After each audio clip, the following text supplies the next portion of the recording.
Okay, so a couple of years back, my sister-in-law ran the Ironman triathlon in Louisville, Kentucky, which was a lot of fun. It was my first Ironman that I ever got to watch.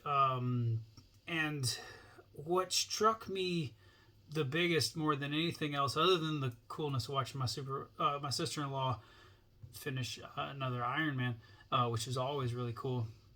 What struck me was I saw the first person finish and I saw the last person finish after dinner and a couple beers. The first person who finished was exciting. Like, it wasn't a neck to neck race. It was, he came in and everybody was happy. They cheered. There was a couple hundred people. It was in downtown Louisville. So it was next to a bunch of restaurants, and had the streets lined with people. People were cheering. And it was a thing. It was really cool.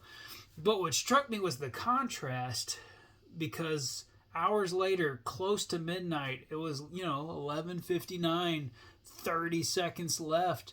The last person comes around the bend and is struggling. He's doing that hop walk thing that's almost a run but is not, and it's questionable. He's got 50 yards and like 30 seconds to go, and people don't want him to go all that distance just to miss it. And so the place erupts. It goes absolutely nuts. People are banging on the sides of signs, cheering, screaming. It was in downtown Louisville, so next to the bars. After a couple hours of drinking, probably contributed to the ruckus.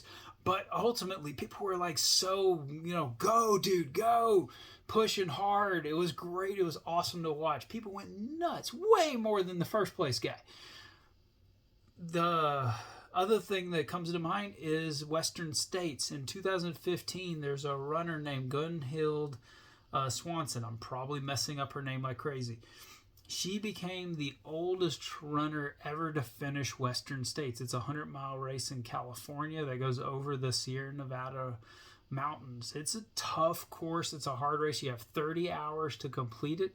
She finished in 6 seconds. 6 seconds from the cutoff. One of the top 3 runners for the race saw her struggling it in and knew if she walked the rest of the way, she wasn't going to make it. So after doing 100 miles already, he came in and ran with her more to encourage her and make sure she kept running so she would finish the race. People went like absolutely apeshit and lost their minds encouraging her to finish. It's an awesome video if you ever want to look up on YouTube. She also got the cover of Ultra Running magazine because of the accomplishment. It was a really exciting thing to watch. The reason I bring this up is because in ultra running, there's a category, there's first, second, third, there's the podium like everything else. But in ultra running specifically, there's a category called DFL, specifically DFL DQ, which stands for Dead Frickin' Last Didn't Quit. This is a person who has been through some stuff. A lot of times this is a person who got injured, not just hurt, but like injured. This is a person who probably for various reasons wasn't really able to run at a level as the elite people who got first, second, and third. Now, this is not to take away from anybody else in the race. First, second, third is absolutely amazing. This is those are people who are like gifted athletes who are killing it. And the middle of the pack ate through some dirt and struggled and pushed hard and overcome what they thought was their limitations. But that person who's dead freaking last is something special. That's a person who did not have an easy race. They did not have an easy time.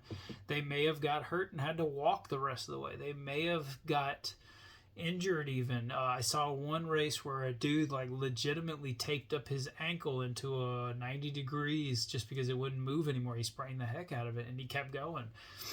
It's an awesome thing to watch the person come in completely last, know that they're so close to the cutoffs, they're about to get kicked out of the race, and they're like, screw it, I'm going to try.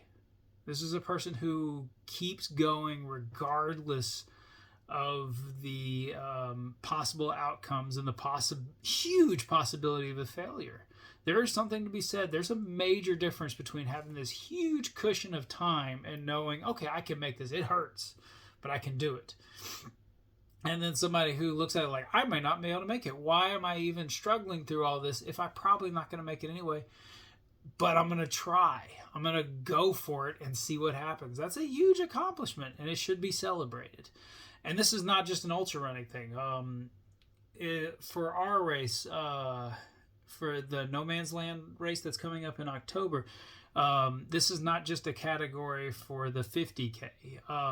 The other 3 races as well, the Ruck, the 8 mile, and the 25K, this is also a category because maybe this is a person, 8 miles is a huge accomplishment just because they've never gone that far before. That's fucking awesome. That is great. Same with the 25K. That's a huge distance. That's way more than a half marathon. That's hard. That's accomplishment. And then the Ruck, I've done like 8 miles with a backpack before going back. That killed me. I can't. Those things are heavy. I do not like it. It's much easier to run with nothing but like 8 ounces of water. It's super hard to do the Ruck. So we are celebrating that category for all 4 of our races in No Man's Land. And so I wanted to use this video to introduce the category as well as the finisher award. You will get a medal, but not only will you get a medal, you will get this lovely little guy right here. We have a hell of a sense of humor, but also don't let this take away from the fact that if you finish in this category, congratulations. You worked hard and you pushed it, and we are very proud of you. Thank you very much, and we hope to see you in October.